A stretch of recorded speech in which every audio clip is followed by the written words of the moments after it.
Welkom terug by Hemelbewus. Vandag is ons by les 7 en dit sê, ek sien slegs die verlede.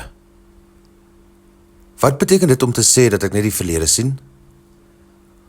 Ons dink ons sien wat nou is, maar die wêreld wat ons waarneem is gekleed deur ons herinneringe, deur wat al gebeur het, deur oordeele, verwagtinge en emosies wat aan verbygaande ervarings gekoppel is. Hierdie les bring 'n diep waarheid na vore.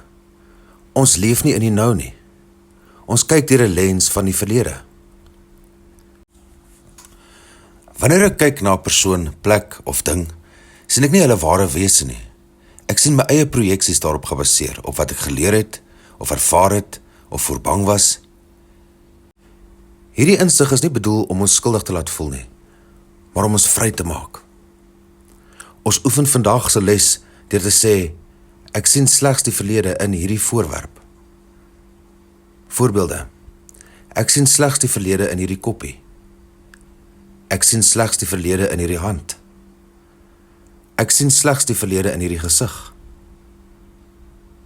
Laat vandag se oefening jou help om daardie innerlike ruimte oop te maak, waar nuwe visie moontlik is, waar jy begin sien met die oë van die Heilige Gees, en nie die verlede nie.